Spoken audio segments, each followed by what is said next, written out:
Customs का chapter 1 basics के बारे में बात कर रहे थे, और बेसिक के चैप्टर में हमने ये समझा था कि कस्टम लॉ एप्लीकेबल होगा अगर कोई गुड्स इंपोर्ट होगा इंडिया में या एक्सपोर्ट होगा इंडिया से। ठीक है, फिर हमने गुड्स की डेफिनेशन समझी कि भाई गुड्स में क्या शामिल होता है।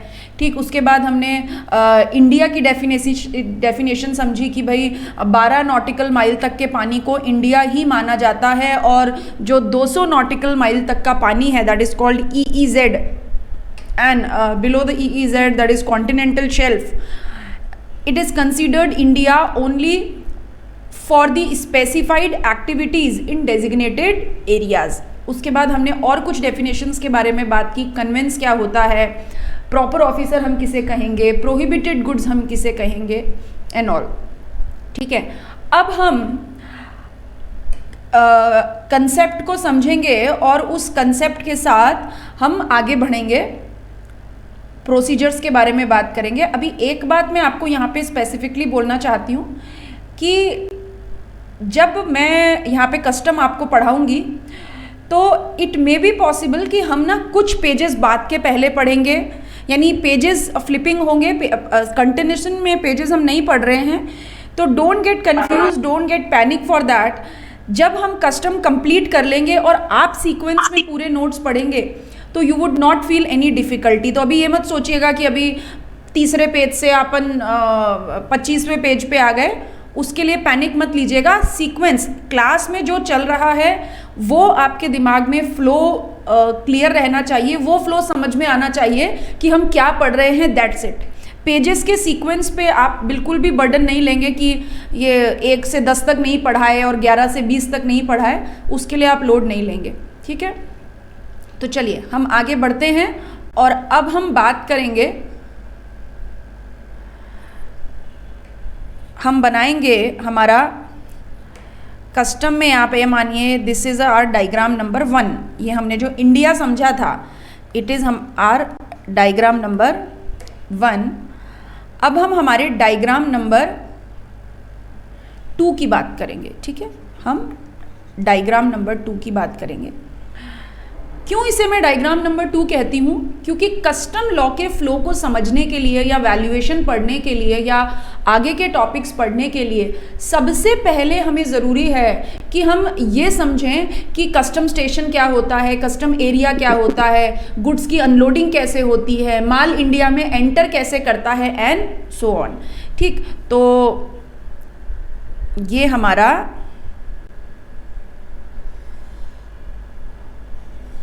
इंडिया, और थोड़ा सा मेरे को ज़रूरत है इसीलिए यहाँ पे मैं गैप बढ़ा रही हूँ और इसको मैंने बोल दिया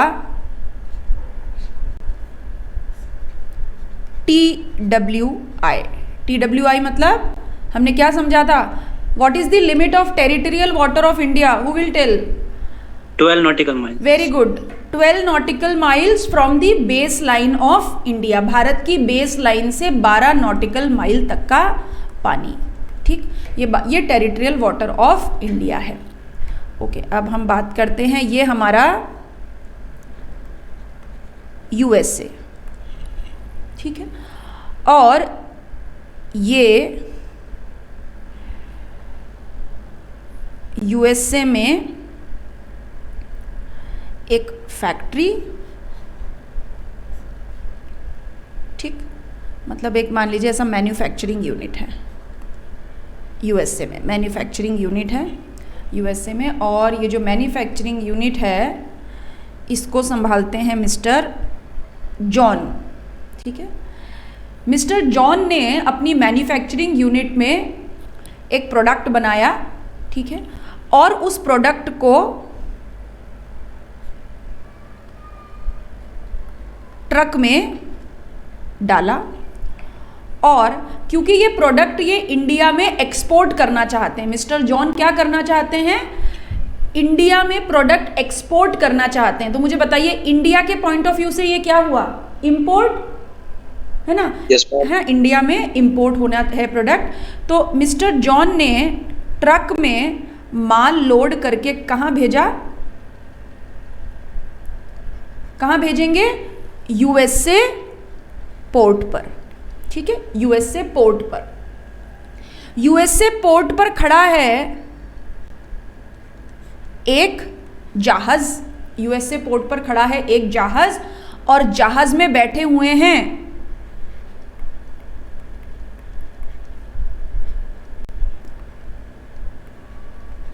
पीआईसी, जहाज में बैठे हुए हैं पीआईसी। पीआईसी का मतलब पर्सन इन चार्ज। जहाज पे कौन बैठा हुआ है? पर्सन इन चार्ज, ठीक है। मतलब आप जैसे रेलवे, जब रेलवे का ड्राइवर या एयरक्राफ्ट का पायलट या जहाज का मास्टर ऑफ वेसल, ये सब कौन होते हैं? Person in charge. यानी रास्ते के दौरान कौन इस गाड़ी का सारथी है, कौन इस वेसल का सारथी है, इसको चलाने वाला कौन है?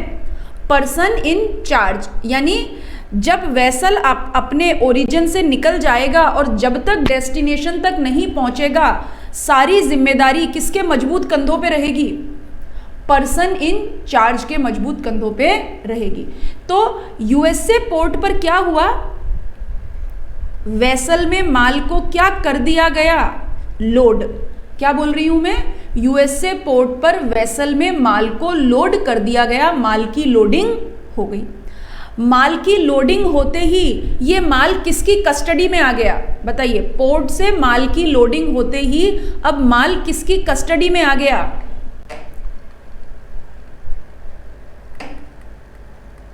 पर्सन इन चार्ज की कस्टडी में आ गया। मैम, यस बोलिए। मैम आपकी वॉइस ब्रेक हो रही थी, एक बार फिर से समझाएंगे? ओके ओके, मैंने ये बोला यूएसए पोर्ट से जॉन ने ट्रक में माल डाल के यूएसए। मैम आपकी, हाँ बोलिए मैम। यस मैम आपकी वॉइस नहीं। मेरी वॉइस आनी चाहिए, मेरे यहाँ पे नेटवर्क पूरा आ रहा है। आयुषी मैम बीच में हो गया था ये। ओके, अभी नितिन ओके है? Now it is okay? अभी वॉइस आ रहा है proper? Ayushi voice is Audible? Abhishek, Harsh, voice audible है?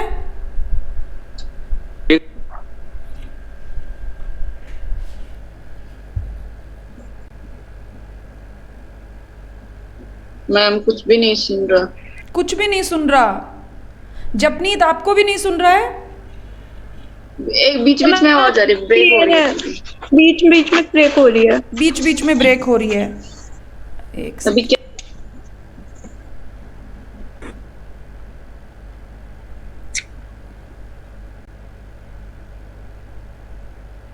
नाउ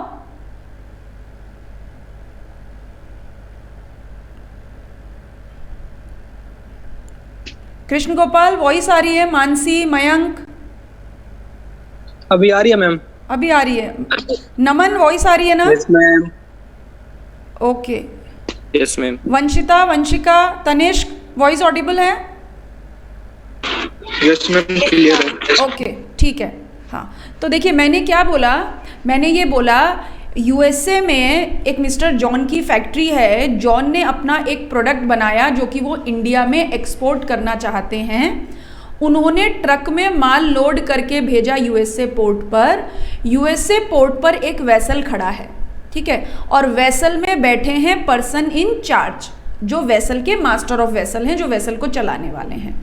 यूएसए पोर्ट से माल की लोडिंग हुई। जैसे ही माल की लोडिंग हुई, माल किसकी कस्टडी में आ गया? जैसे जब हम ट्रक में माल लोड कर देते हैं तो माल किसकी कस्टडी में आ जाता है? ट्रक वाले की, राइट? Yes ma'am. ओके, अब जैसे ही पर्सन इन चार्ज की कस्टडी में माल आया, पर्सन इन चार्ज के कंधों पे जिम्मेदारी आ गई। क्या जिम्मेदारी आ गई? इस माल को सेफली ओरिजिन से डेस्टिनेशन तक पहुंचाना, यानी अमेरिका से, यूएसए पोर्ट से इंडियन पोर्ट तक माल को पहुंचाना। ये किसकी जिम्मेदारी है अब?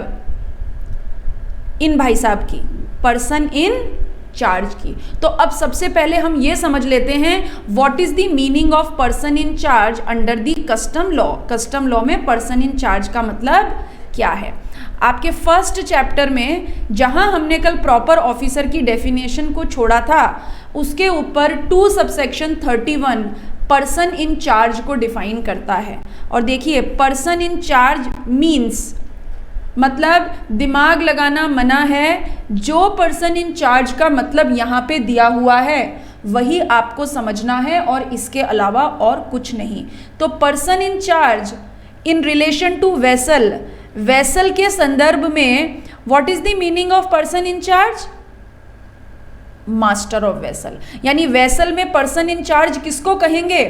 मास्टर ऑफ वेसल को। एयरक्राफ्ट में पर्सन इन चार्ज किसे कहेंगे? कमांडर को या पायलट को। रेलवे में पर्सन इन चार्ज किसे कहेंगे? कंडक्टर को, गार्ड को या किसी भी दूसरे पर्सन को जो कि चीफ डायरेक्शन देता है ट्रेन को।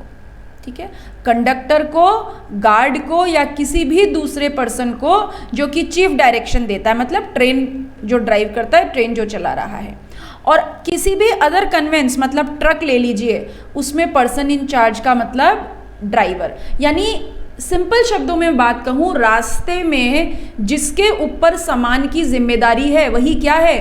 Person in charge. बात समझ में आ गई? Yes ma'am. Yes ma'am. Okay, चलिए अब आ जाते हैं हमारे डायग्राम नंबर 2 पे। और डायग्राम नंबर 2 में जैसे ही पर्सन इन चार्ज को माल की लोडिंग दी जाएगी, now person in charge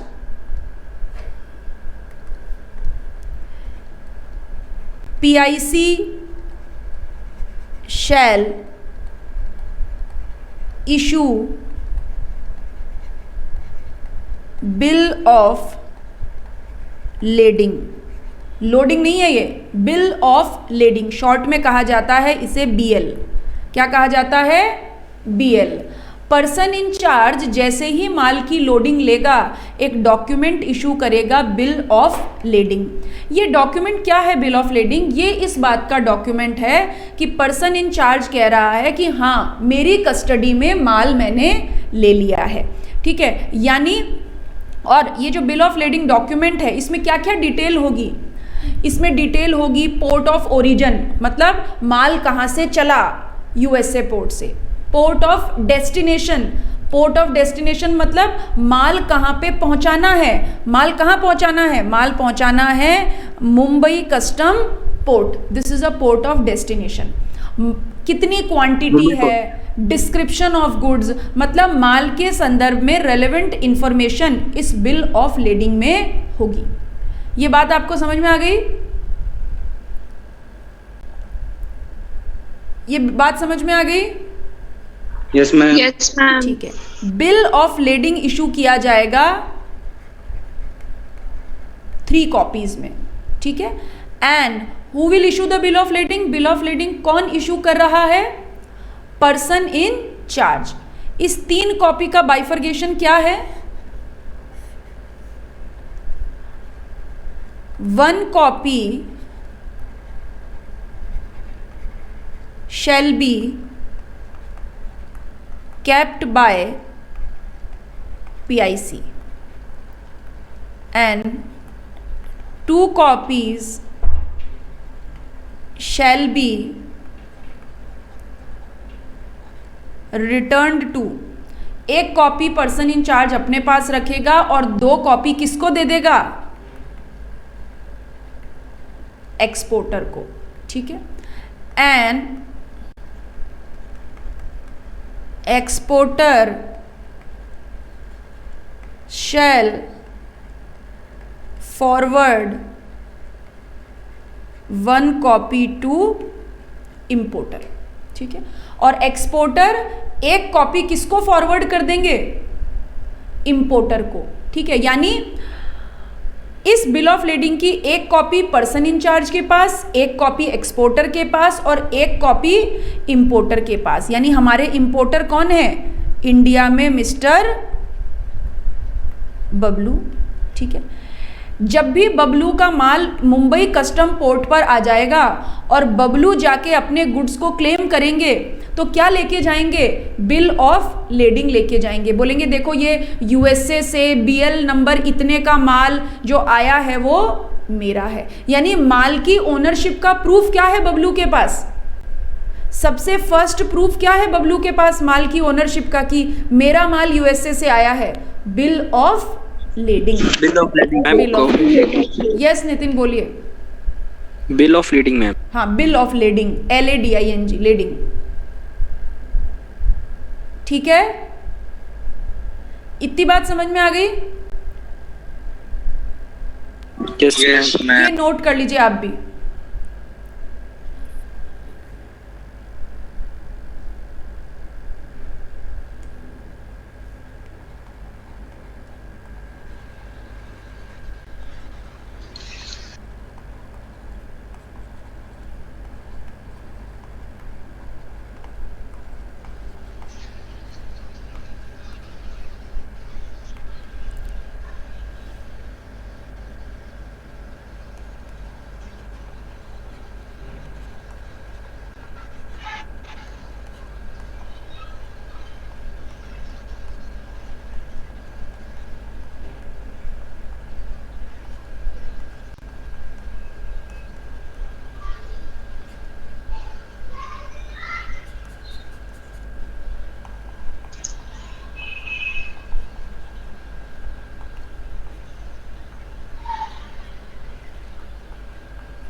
ER stands an IR stands for importer or exporter.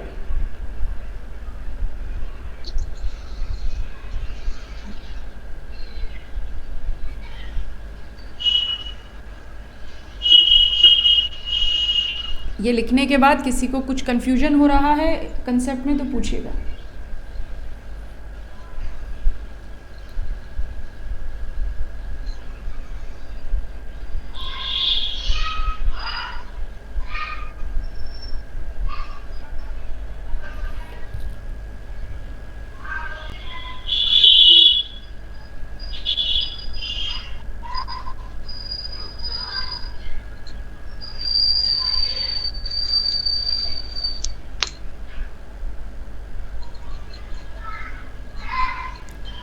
And once noted down, let me know.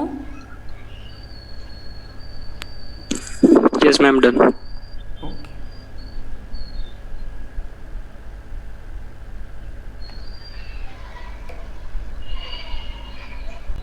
चलिए नाउ थोड़ा रह गया, वापस पीछे करना एकदम।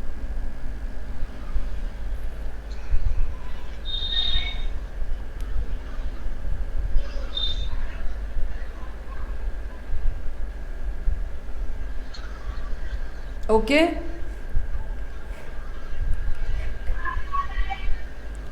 बढ़े आगे।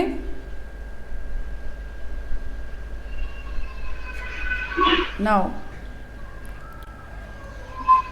मैम एक क्वेश्चन है। पूछिए।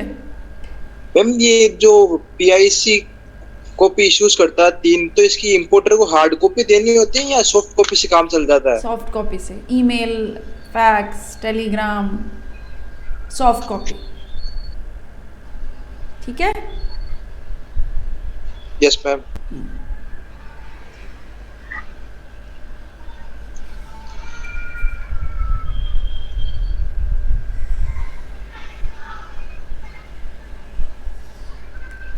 अब हम बात करेंगे हमारे डायग्राम नंबर 3 के बारे में। ठीक है मैम। हाँ जी बोलिए। यस एन। मैम रिकॉर्डिंग ऑन कर लीजिए। क्या बोल रहे हैं? रिकॉर्डिंग ऑन कर लीजिए। रिकॉर्डिंग ऑन है। ओके। हाँ ठीक है।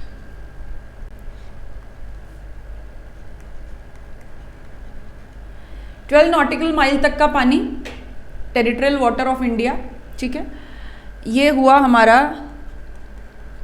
USA पोर्ट और हमारे जो मास्टर ऑफ वेसल हैं वो USA पोर्ट से वेसल लेके चले और ये वेसल एंटर कर गया TWI में, ठीक है।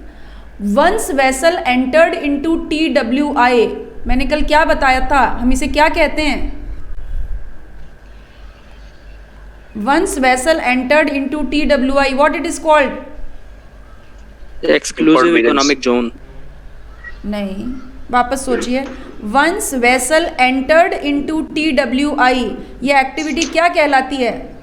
Import begins. Import very good, begins. हाँ शाबाश। इम्पोर्ट बिगिंस, यानी इम्पोर्ट शुरू हो गया। मतलब जैसे एक बार, जैसे सोच के देखिए, आपके घर के बाहर गली में गाड़ियां जा रही है, आप पूछते हैं क्या भाई साहब कौन हो, कहाँ जा रहे हो? नहीं पूछते हो ना। आपको लेना देना कब होता है? आपके घर के बाहर के पोर्च पे कोई व्यक्ति खड़ा है और इधर उधर ऊपर नीचे झांक रहा है, तो आप उससे पूछते हो ना क्या काम है, यहाँ क्यों खड़े हो? या रोड के बीच में खड़े व्यक्ति से पूछ लेते हो क्या काम है, यहाँ पे क्यों खड़े हो? अगर ऐसे किसी रोड पे खड़े व्यक्ति से पूछोगे तो क्या जवाब देगा आपको वो? तेरे को क्या है? हाँ, तेरे को क्या है, मेरी मर्जी, कहीं भी खड़ा रहूं। तो अगर वेसल TWI के बाहर इधर उधर घूम रहा है तो इंडियन कस्टम डिपार्टमेंट को उससे कोई लेना देना नहीं है। इंडियन कस्टम डिपार्टमेंट के पॉइंट ऑफ व्यू से इंपोर्ट कब बिगिन होता है? जब टेरिटोरियल वाटर ऑफ इंडिया में वेसल एंटर करता है, ठीक है। अब इंपोर्ट हो गया बिगिन, ठीक है। अब एक बात बताइए, जब इंपोर्ट बिगिन हो गया और आपने अपनी बालकनी में खड़े होकर व्यक्ति को देखा कि वो आपके घर के बाहर के पोर्च पे खड़ा है, नज़रों से नज़रें मिली, आपने उसको देखा, उसने आपको देखा, ठीक है। तो एक बात बताइए कि बिना सवाल पूछे भी वो आपको बता सकता है ना कि मैं इससे मिलने आया हूँ, या ये मुझे ये काम है, पापा है क्या, भैया है क्या, दीदी है क्या, आंटी है क्या? ऐसा होता है या नहीं होता है? आप अपने घर के बाहर किसी व्यक्ति को खड़े देखें पोर्च पे, तो जैसे ही वो व्यक्ति आपको देखता है उसको समझ में आ जाता है कि मुझे बता देना चाहिए what I am doing here. ऐसा होता है? Yes ma'am. होता है। Yes, ma'am. हाँ बिल्कुल होता है ऐसा। तो अब पर्सन इन चार्ज जैसे ही वेसल को लेके TWI में एंटर करेगा, सेक्शन 29, वो क्या करेगा? अनाउंसमेंट करेगा। क्या बात का अनाउंसमेंट? मैं आ गया, मैं आ गया, मैं आ गया, इस बात का अनाउंसमेंट करेगा, ठीक है। अब इस बात का अनाउंसमेंट करना मतलब बहुत अच्छी बात है, आ गए हो तो, लेकिन ये जो सामान लेके आए हो, देखो ये सारी रिस्पॉन्सिबिलिटी किसकी है? पर्सन इंचार्ज की। पर्सन इंचार्ज अनाउंसमेंट करेगा, मैं आ गया, मैं आ गया, मैं आ गया, ठीक है। अब मैं आ गया, आ गया, आ गया तो बहुत अच्छी बात है, ठीक है। तो अभी क्या करे वो, उसकी क्या जिम्मेदारी है? इस वेसल को लेके इधर इधर कहीं भी घुस जाए या एक ऑथराइज्ड पॉइंट पर इस वेसल को लेके जाए। ऑथराइज्ड पॉइंट पे लेके जाए मतलब आपके घर के बाहर कोई व्यक्ति खड़ा होता है तो उसको बोलते हैं ना तमीज से गेट खोल के अंदर आओ, डोरबेल बजाओ, ठीक है। या ऐसे थोड़ी वो कहीं भी जंप कूद काद के आ जाएगा, छत पे चढ़ जाएगा, बालकनी में आ जाएगा, नहीं। तो ऑथराइज्ड जगह पे ही उसको आना होता है। तो वो अनाउंसमेंट करेगा और उसकी ये जिम्मेदारी है कि इस वेसल को कहाँ लेके आएगा, उसको इस वेसल को कहाँ लैंड करवाना है, उसको इस वेसल को लैंड करवाना है custom. Ma'am yes ma'am voice break हो रही है मैम, एक बार फिर से समझाएंगे? मैंने बोला कि अनाउंसमेंट करने के बाद अपने वेसल को उसे कहाँ लैंड करवाना है? कस्टम स्टेशन पे, कस्टम स्टेशन पे, ठीक है। अभी ये कस्टम स्टेशन का मतलब क्या है? जैसे रेलवे स्टेशन, जैसे पुलिस स्टेशन, वैसे ही कस्टम स्टेशन नहीं। कस्टम स्टेशन का मतलब यहाँ पे होता है, custom station means port, airport, land custom station. यानी कस्टम स्टेशन में क्या क्या शामिल है? अगर पानी के रास्ते से आओगे, अगर पानी के रास्ते से आओगे तो कस्टम स्टेशन का मतलब पोर्ट। अगर हवा के रास्ते से आओगे तो कस्टम स्टेशन का मतलब एयरपोर्ट। अगर जमीन के रास्ते से आओगे तो कस्टम स्टेशन का मतलब लैंड कस्टम स्टेशन। तो वेसल को लेके कहाँ आना है? कस्टम स्टेशन पर आना है और इधर उधर कहीं भी नहीं, ठीक है। पर लेकिन मान लीजिए कस्टम स्टेशन पर, मतलब जिस पोर्ट पे वो आना चाहता है उस पोर्ट पे कुछ ज्वार भाटा आया हुआ है, हाई टाइड समझते हो ना, ज्वार भाटा आया हुआ है, या मान लीजिए वहाँ पे कोई आग वाग लगी हुई है, या कोई ऐसे अनअवॉइडेबल रीजंस हैं जिसके कारण पर्सन इन चार्ज उस पर्टिकुलर कस्टम स्टेशन पे नहीं आ सकता। तो क्या करे फिर? वापस लौट जाए? इतनी दूरी तय करके आया है, महीने 2 महीने की, वापस नहीं लौटेगा। वो क्या करेगा?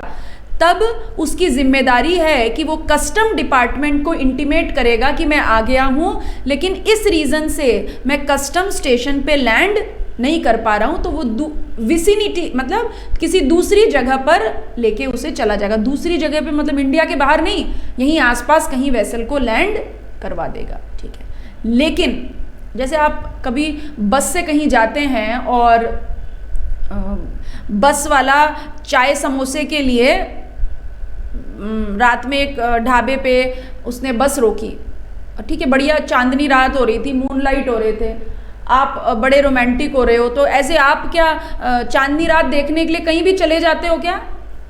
या घूमना है तो बोलते हैं विसिनिटी एरिया में रहो। विसिनिटी एरिया में है मतलब बोले चांदनी रात देखनी है तो ऐसे दूर मत चले जाना, कहीं आसपास रहना, ताकि जब हॉर्न बजे बस का तो वापस बस में आके बैठ जाओ। ऐसा ही होता है ना?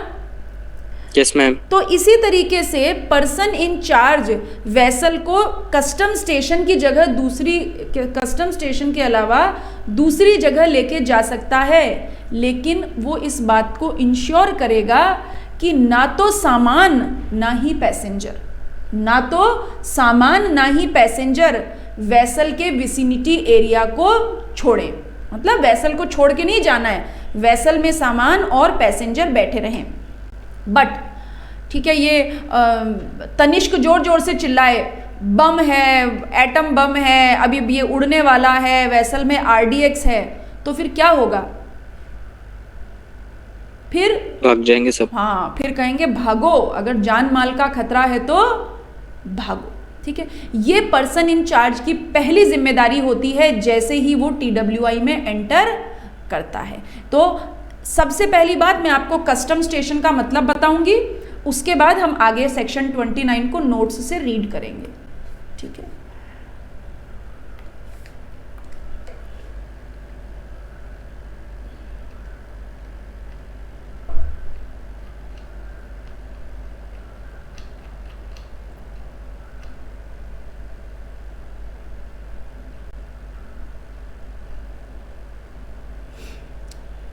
देखिए कस्टम स्टेशन, आप नोट्स में ये टेबल मिल गई क्या? पहले ये बताइए मुझे। पेज नंबर 172 अराउंड होगा, एक पेज आगे पीछे हो सकता है आपके यहाँ, और नाम बदल के कर लीजिए CBIC।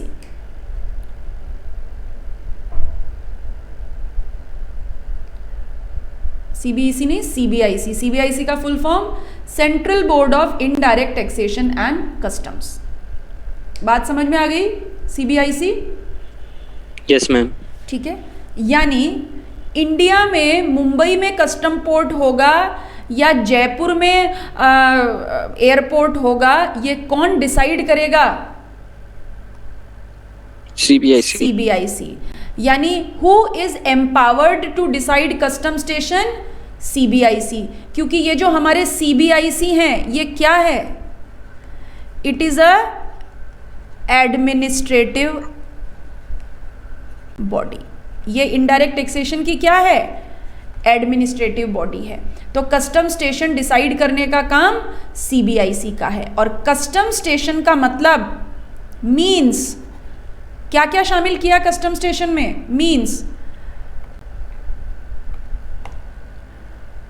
Custom port, airport, international courier terminal, foreign post office, ये इंटरनेशनल कुरियर टर्मिनल जब कुरियर से इंपोर्ट एक्सपोर्ट होता है, post office, department of post से जब एक्सपोर्ट इम्पोर्ट होता है, लैंड कस्टम स्टेशन ज़मीन से जब इम्पोर्ट एक्सपोर्ट होता है। तो अभी इंटर लेवल पे आपके काम के custom port, airport, land custom station है। इवन फाइनल में भी इंटरनेशनल कुरियर टर्मिनल या फॉरेन पोस्ट ऑफिस के ऊपर कोई बहुत लंबा चौड़ा डिस्कशन नहीं है वहाँ भी सिलेबस में, but practically international courier terminals होते हैं, फॉरेन पोस्ट ऑफिस होते हैं।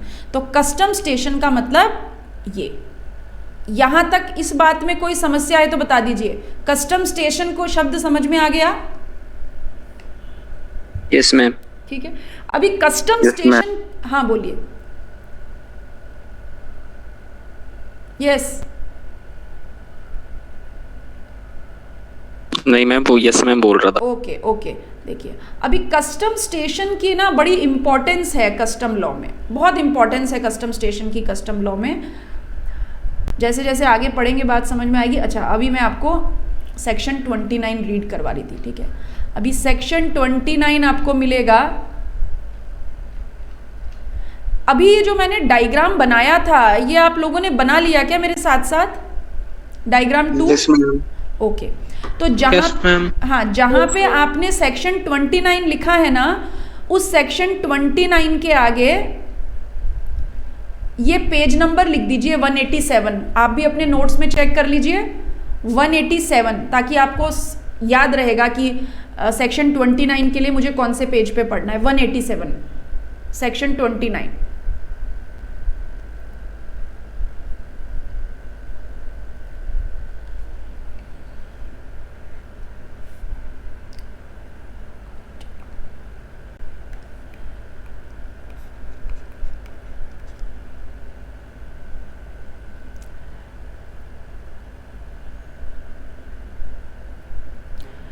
पहले 2 पॉइंट पढ़िए और मुझे बताइए समझ में आते हैं क्या?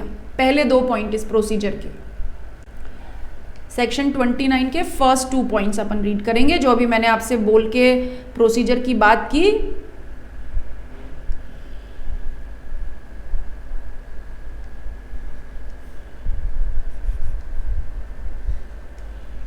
वही यहाँ पे लिखी हुई है।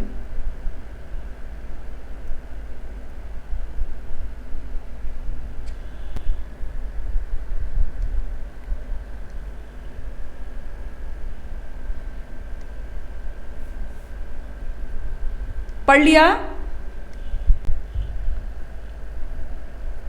और यहाँ पे भी लिख लीजिएगा, सेक्शन 29 का मतलब क्या है? It is a announcement.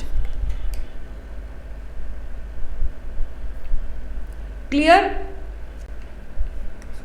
Yes ma'am. Third bullet में देखिए लिखा है, it can land at other place if compelled by, unavoidable परिस्थितियों से वो कंपेल हो जाए तो, जैसे accident, stress of weather, unavoidable cause. और कहाँ इंटीमेट करेगा? जमीन का रास्ता है तो नियरेस्ट पुलिस स्टेशन पे, और पानी का रास्ता है तो कस्टम स्टेशन पे, या अगर सीबीआईसी अलाउ करता है तो अदर प्लेस पे लेके जा सकता है। और चौथा बुलेट भी पढ़ लीजिएगा, बिल्कुल सेम बात लिखी हुई है जो भी हमने डिस्कस की। जान माल का खतरा है तो बोलेगा भागो।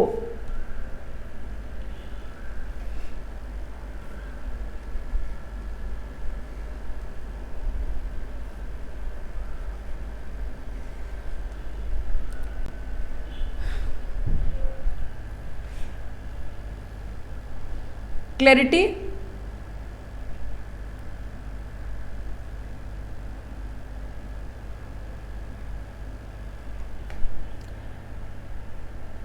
बात समझ में आ गई? आगे बढ़ सकते हैं क्या? Yes ma'am. चलिए, तो अनाउंसमेंट हो गया, बहुत अच्छी बात है, अनाउंसमेंट हो गया। अब आगे बढ़ेंगे और आएंगे इससे अगले सेक्शन पे, ठीक है। अब हमारा अगले सेक्शन का नंबर आएगा सेक्शन 30, ठीक है। सेक्शन 30 के नीचे लिख लीजिए, सेक्शन 30 इज अराइवल मैनिफेस्ट। क्या मतलब है अराइवल मैनिफेस्ट का? जैसे एक एग्जाम्पल देती हूँ। मान लीजिए मम्मी के ना किचन का काम ख़त्म हो गया है, ठीक है, मम्मी के किचन का काम ख़त्म हो गया है और कृष्ण गोपाल की मम्मी अपना फेवरेट सास बहू वाला सीरियल देखने बैठी हैं, एवरीथिंग इज़ डन, ओके। और उसके बाद पापा आके अचानक से कृष्ण गोपाल की अनाउंसमेंट करते हैं कि वो वाले मौसा जी आ रहे हैं, मौसी जी भी आ रही है और उनके साथ 4 चिंकू पिंकू भी हैं और वो खाना खाएंगे। फिर क्या होगा घर में, बताओ? मैम मोम बोलेगी बाहर से लेके आ जाओ खाना। हाँ, ठीक है। और अगर मान लीजिए ऐसे ही ये लॉकडाउन वॉकडाउन का सिस्टम है और 5 बजे के बाद रेस्टोरेंट बंद हैं तो फिर घमासान हो जाएगा घर में, ठीक है। इसीलिए अच्छे मेहमान कौन होते हैं? अच्छे मेहमान कौन? जो पहले बोल के आए, जो पहले बोल के आने आए। से पहले आने की सूचना दें, आने से पहले आने की सूचना दें। ये भी दें कि वो कितने अंकल आ रहे हैं, कितनी आंटी है, कितने दीदी हैं, कितने भैया हैं, कितने साथ में चिंकू पिंकू हैं, 4 लगेज लेके आ रहे हैं, 1 दिन रुकेंगे, 2 दिन, या कल सुबह बिना नाश्ता किए चले जाएंगे। ये सारी इंफॉर्मेशन मम्मी को पहले से चाहिए या नहीं चाहिए? चाहिए ma'am. And she is right at her place ना, because she has to manage all the things. उनको मैनेज करना होता है तो शी मस्ट नो, उनको पता होना चाहिए कि क्या होने वाला है। तो इसी तरीके से पर्सन इन चार्ज की भी क्या जिम्मेदारी है? आने से पहले आने की सूचना, ठीक है। आने से पहले आने की सूचना मतलब ये पर्सन इन चार्ज कहाँ आने वाला है? कस्टम स्टेशन पे, मुंबई कस्टम पोर्ट पे। इस मुंबई कस्टम पोर्ट पे केवल ये एक ही जहाज आने वाला होगा या ऐसे हजारों जहाज आने वाले होंगे अलग अलग देशों से, अलग अलग सामान लेके आने वाले होंगे? हजारों देश, बहुत सारे आने वाले होंगे। तो कस्टम ऑफिसर्स को इस सामान को कहाँ रखना है, वेसल कहाँ खड़े होंगे, वापस लौट के कैसे जाएंगे, इन सब का अरेंजमेंट करना होगा या नहीं करना होगा? कस्टम स्टेशन पे करना होगा, करना होगा, बिल्कुल करना होगा। तो इनकी पर्सन इन चार्ज की क्या जिम्मेदारी है? आने से पहले आने की सूचना, यानी इनको अपने कस्टम स्टेशन पे अराइवल से पहले एक अराइवल मैनिफेस्ट फाइल करना होता है। अराइवल मैनिफेस्ट का मतलब क्या? अराइवल मैनिफेस्ट का मतलब एक ऐसा डॉक्यूमेंट इनको सबमिट करना है जिसके अंदर सारी इंफॉर्मेशन, लगभग कब आने वाले हैं, कितने पैसेंजर हैं, कितने गुड्स हैं, कितना माल अनलोड होगा, कितना अनलोड नहीं होगा, each and everything must be mentioned in the arrival manifest, ठीक है। अभी मम्मी भी बहुत ज़्यादा उम्मीद नहीं करती है, पापा से ये नहीं बोल रही कि आप ना 5 दिन पहले बताना कि मेहमान आने वाले हैं, एटलीस्ट 1 घंटा पहले तो बता सकते हैं। तो बोले कि अराइवल मैनिफेस्ट फाइल करने की कोई डेट नहीं है, बट बस बिफोर अराइवल एक अराइवल मैनिफेस्ट फाइल करना है, जिसको कि अराइवल मैनिफेस्ट भी कह सकते हैं या प्यार से इंपोर्ट मैनिफेस्ट भी कह सकते हैं, ठीक है। बात सही भी है, फाइल करना चाहिए या नहीं करना चाहिए? करना चाहिए। And who is responsible to file this arrival manifest? PIC, person in charge. हाँ, बहुत जिम्मेदार व्यक्ति है, बहुत जिम्मेदारी है उनके कंधों पे, पर्सन इन चार्ज के कंधों पे। तो चलिए पढ़ते हैं what is the meaning of import manifest और अराइवल मैनिफेस्ट। पहले इसको इंपोर्ट जनरल मैनिफेस्ट के नाम से जाना जाता था, है ना, इंपोर्ट जनरल मैनिफेस्ट, लेकिन अब बोलते हैं अराइवल मैनिफेस्ट या इंपोर्ट मैनिफेस्ट। तो आप कौन सा नाम याद रखेंगे? Ma'am second. यस बोले। हेलो मैम, सेक्शन 30 वापस रिपीट करना प्लीज। सेक्शन 30 1 मिनट रिपीट कर सकते हो क्या मैम? एक्चुअली मेरा डिस्कनेक्ट हो गया था। हमने बोला अराइवल से पहले एक डॉक्यूमेंट फाइल करना पड़ता है, that is called arrival manifest. पहले इसका नाम इंपोर्ट जनरल मैनिफेस्ट हुआ करता था, लेकिन अब इसे अराइवल मैनिफेस्ट कहते हैं, ठीक है। यानी पहले क्या होता था, आप ये पहले वाली बात इसलिए बता रही हूँ क्योंकि CMA इंस्टीट्यूट का भरोसा नहीं, कभी पुराना नाम दे दे तो आप भी लिख लीजिए। इंपोर्ट जनरल मैनिफेस्ट फाइल होता था वेसल एयरक्राफ्ट के केस में, इंपोर्ट जनरल मैनिफेस्ट, यानी वेसल एयरक्राफ्ट आते थे तो इंपोर्ट जनरल मैनिफेस्ट फाइल करते थे, और इंपोर्ट रिपोर्ट फाइल होती थी व्हीकल के केस में। ठीक है, अब इनको क्या बोल दिया गया, इनको किस नाम से जाना गया, अराइवल मैनिफेस्ट और इंपोर्ट मैनिफेस्ट। ठीक है, यानी अब आईजीएम नहीं बोलेंगे, क्या बोलेंगे, अराइवल मैनिफेस्ट। ठीक है, वेसल एयरक्राफ्ट के केस में ये अराइवल मैनिफेस्ट कब फाइल करना है, बिफोर अराइवल, वेसल के पोर्ट पे पहुंचने से पहले। कितना पहले, कितना भी पहले, एनी टाइम, बस पहुंचने से पहले, आने से पहले। ठीक है, व्हीकल के केस में ये अराइवल मैनिफेस्ट आप कब फाइल कर सकते हो, भाई पहले फाइल कर दो तो बहुत अच्छा। जैसे फॉर एग्जाम्पल मान लीजिए कृष्ण गोपाल की मम्मी की मौसी आने वाली है, अब कृष्ण गोपाल मम्मी खुश होंगी या नहीं होंगी, हो जाएंगी मैम, अब होंगी मैम। हाँ, अब तो मौसी आने वाली, अब तो मम्मी खुश होएगी। तो इसी बोला थोड़ा सा व्हीकल के केस में प्यार है लॉ को, बोले कि अगर व्हीकल का केस हो तो अगर आप पहले अराइवल मैनिफेस्ट फाइल करते हो तो पहले फाइल कर दो, और न कर पाओ तो आफ्टर अराइवल। लेकिन आफ्टर अराइवल भी कितना, 12 घंटे के अंदर। कितने घंटे के अंदर, अगले 12 घंटे के अंदर। यानी वेसल एयरक्राफ्ट के केस में कब फाइल करना है, अराइवल से पहले। व्हीकल के केस में कब कर सकते हो, अराइवल के 12 घंटे के अंदर। ठीक है, और अगर देरी हुई, मतलब ये समय सीमा के अंदर अगर अराइवल मैनिफेस्ट फाइल नहीं किया गया तो पर्सन इन चार्ज को सजा मिलेगी। क्या सजा मिलेगी, उसके ऊपर क्या लग सकता है, फाइन। हाँ, 50,000 रुपए तक का फाइन। और अराइवल मैनिफेस्ट में जो भी इंफॉर्मेशन है वो करेक्ट होनी चाहिए और अराइवल मैनिफेस्ट साइन होना चाहिए। मतलब जो व्यक्ति अराइवल मैनिफेस्ट फाइल कर रहा है, पर्सन इन चार्ज, उसका साइन होना चाहिए और सही इंफॉर्मेशन उसको देनी चाहिए। मतलब मान लीजिए 4 चिंकू पिंकू आने वाले थे, उसकी जगह 8 आ गए तो व्यवस्था बिगड़ जाएगी। तो सही इंफॉर्मेशन होनी चाहिए। और अगर मान लीजिए गलती से कुछ अराइवल मैनिफेस्ट में अगर गड़बड़ है तो कस्टम ऑफिसर इसे करेक्ट करने की भी परमिशन देता है। बोले आप अगर कोई गलती है तो इसमें करेक्शन कर लो। अब क्योंकि वेसल आ रहा है तो वेसल में 2 चीजें होंगी ना। देखिए, वेसल में पर्सन भी होंगे और वेसल में गुड्स भी होंगे। ठीक है, पर्सन कौन से होंगे, एक तो क्रू मेंबर होंगे और दूसरे यात्री होंगे।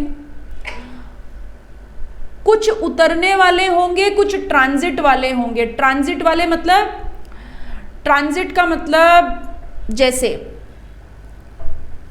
आपको जयपुर से जाना है पटना, है ना, और बीच में आता है दिल्ली स्टेशन। ये जो हमारे बबलू हैं, ये जयपुर से ट्रेन में बैठे, ट्रेन पहुंची दिल्ली और दिल्ली में ट्रेन ने हॉल्ट लिया। मतलब ट्रेन खड़ी है आधे घंटे के लिए दिल्ली स्टेशन पे।